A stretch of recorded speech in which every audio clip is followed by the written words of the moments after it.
Hace 2 años realicé una publicación en una revista científica llamada MLS en su sección de salud y nutrición. La publicación la hice en junio del 2022 y después de esto, en noviembre del 2023, fui invitado a una conferencia internacional de salud y nutrición que se hizo en Dubái para hablar del mismo tema, y seguidamente expandí y actualicé la investigación para la publicación de este libro, titulado con el mismo nombre. Mi nombre es Fernando Pérez, soy dietista nutricionista y entrenador personal, y hoy te quiero hablar sobre mi artículo titulado Efecto dual de los aminoácidos de cadena ramificada y su relación con la resistencia a la insulina. Esta información vale millones y te la voy a regalar. Eres muy generoso, gracias, muchas gracias. Y ahora, ¿por qué no rompes una taza y te largas de aquí? Ay.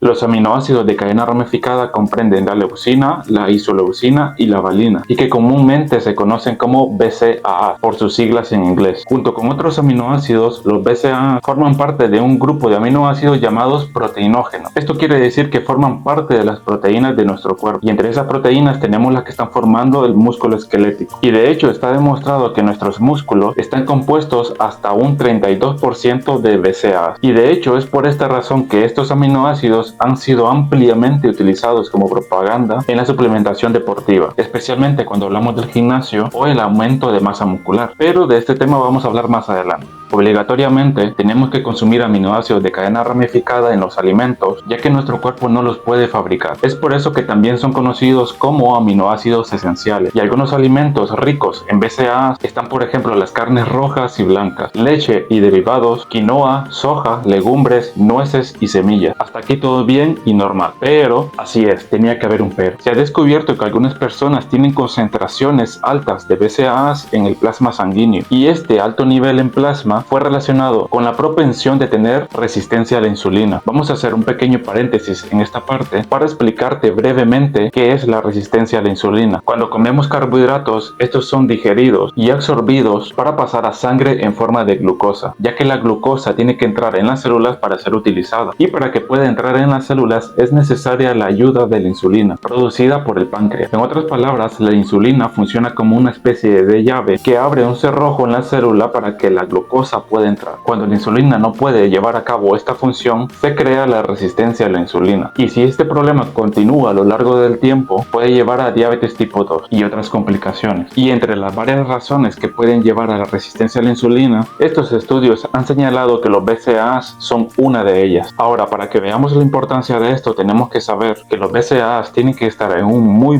correcto equilibrio en nuestro cuerpo para que hagan las acciones beneficiosas. Por mencionarte unos ejemplos, puedo citar el caso de una enfermedad llamada enfermedad de la orina con olor a jarabe de arce. Esta es una complicación genética que lleva a que los BCAA no se puedan metabolizar correctamente en el cuerpo. Por tanto, se elevan en concentraciones muy altas, provocando complicaciones durante toda la vida o incluso hasta la muerte. Por otro lado, en estados de desnutrición, se ha visto en estos pacientes que hay un menor nivel de BCAA en el plasma sanguíneo, y esto se da porque en la desnutrición el cuerpo utiliza estos aminoácidos para producción de energía y no para formar el músculo. Entonces, en estos dos ejemplos vemos el importantísimo equilibrio en que deben de estar los BCAA en nuestro cuerpo.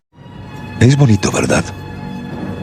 Perfectamente equilibrado, como todo debe estar. Ahora, volviendo a la relación de los BCAA y la resistencia a la insulina, de forma resumida expongo en el artículo que este efecto se debe a las características de cada persona. Es decir, que cada persona puede tener características que hagan que los BCAA aumenten y que sean perjudiciales, mientras por otro lado hay otras características que hagan que los BCAA se mantengan estables. Y la variable más importante para que aumenten es la obesidad, ya que el exceso de grasa puede hacer un estrés metabólico en las células, lo que provoca un mal metabolismo de estos aminoácidos, lo que lleva a su aumento en plasma, provocando resistencia a la insulina. Cabe destacar que este aumento que se ve en estas personas no es un aumento equiparable con la enfermedad de la orina con olor a jarabe de arce, pero sí es un aumento suficiente para contribuir a la resistencia a la insulina. Y como dije antes, contribuyendo a la resistencia a la insulina puede abrir más caminos a otras complicaciones más importantes. Una mala alimentación que contenga una baja cantidad de fibra alimentaria de frutas y verduras que sea alta en azúcares simples y grasas de mala calidad puede afectar la microbiota intestinal. Y esto lo menciono porque una mala composición de la microbiota intestinal también puede contribuir a un aumento de los BCAAs, predisponiendo de igual forma a padecer resistencia a la insulina. Nuestro ADN está formado por secciones llamadas genes. Los genes de cada persona pueden presentar variaciones. Antes, estas variaciones eran conocidas como mutaciones, pero este concepto siempre ha tenido una connotación negativa. Es por eso que a esas variaciones ya no se les llama mutaciones, sino polimorfismos. Y se ha comprobado que personas que presentan un determinado polimorfismo en genes que son importantes en el metabolismo de los BCAAs pueden tener también niveles elevados de estos aminoácidos, contribuyendo a la resistencia a la insulina. Y por el lado de las variables que pueden disminuir las concentraciones de BCAAs en plasma está el ejercicio físico. Se ha visto que realizar ejercicio físico puede contribuir a disminuir las concentraciones de BCAA en la sangre de personas con niveles elevados. Este efecto puede ser debido a que el músculo esquelético es el principal órgano para metabolizar los BCAAs. Por tanto, realizar contracción muscular cuando estamos haciendo ejercicio hace que el cuerpo utilice esos aminoácidos que andan en plasma sobrando. Con entrenamiento puedes ser un X-Men. Otra variable importante para disminuir los BCAAs en sangre es el porcentaje de músculo que nosotros tengamos, ya que entre mayor calidad de masa muscular habrá más tejido capaz de metabolizar los BCAAs, impidiendo que se eleven en plasma. Ahora, dicho esto, quiero que te lleves algunas aplicaciones prácticas. Si eres una persona con exceso de grasa que quiera reducir de peso, no es recomendable acudir a dietas muy altas en proteína, ya que de base, como te comenté, el estado de obesidad es capaz de aumentar los BCAAs en plasma. Y si a esto le añade un alto consumo de BCAAs en los alimentos, es muy probable que se eleven aún más, de modo que realizar una dieta hipocalórica con cantidad moderada en proteína sería suficiente. Como dije antes, los BCAAs han sido muy utilizados como publicidad en el deporte, alegando que por sí solos son capaces de aumentar nuestra masa muscular. Pero lo cierto es que si tú cumples con tus requerimientos de proteína durante todo el día a partir de la alimentación, la verdad es que no son necesarios estos suplementos. Ahora, si por alguna razón no puedes llegar a tus requerimientos diarios de proteína con la alimentación, o si se te hace difícil hacer una comida en determinado tiempo, puedes perfectamente complementarlo con un suplemento de proteína, sin olvidar que la base debe de ser una alimentación variada y equilibrada. Además, ten en cuenta que si consumes una mayor cantidad de BCAAs de los que tu cuerpo necesita, esto no significa que vas a potenciar las ganancias de masa muscular, ya que estos aminoácidos son muy fácilmente utilizados por nuestro cuerpo para producción de energía, y para producción de energía necesitamos o queremos los carbohidratos antes que las proteínas, y dependiendo del caso también las grasas. Un dato interesante de estos aminoácidos es que su absorción es muy rápida, y esto hablando específicamente de los suplementos, al ser un formato líquido, los BCAAs van a pasar directamente a sangre, y esto no quiere decir que haya un problema mayor. El detalle está en que si una concentración alta de aminoácidos pasa a sangre, esto no significa que todos van a ser utilizados para producción de músculo, sino más bien pueden ser utilizados para producción de energía. Por tanto, aunque en tu alimentación esté cuadrado un batido de proteína en forma líquida, es recomendable consumirlo con otro alimento que haga que su absorción disminuya, y con esto nos aseguramos que nuestro organismo los va a gestionar más lentamente y los va a utilizar para lo que nos importa. ¿Y con qué alimento los podrías combinar? Pues con algunos alimentos que tengan una cierta cantidad de fibra, por ejemplo las frutas o la avena. Esto ha sido el resumen que te he traído de mi artículo, tratando de sacar detalles que a ti te sirvan en la vida diaria. Pero si tienes alguna duda o pregunta, la puedes dejar en los comentarios y yo más adelante voy a hacer un video respondiendo esas preguntas. ¿Te interesa profundizar un poco más en el tema? Te voy a dejar el enlace a mi artículo en el primer comentario fijado, y de igual forma te voy a dejar el enlace para adquirir mi libro, el cual, como comenté al principio, está mucho más extenso y actualizado, y también lo escribí pensando en explicar todos estos conceptos de una forma más simple. Y si estás interesado de que hable más extensamente sobre mi artículo y con más detalle, lo puedes dejar en comentarios.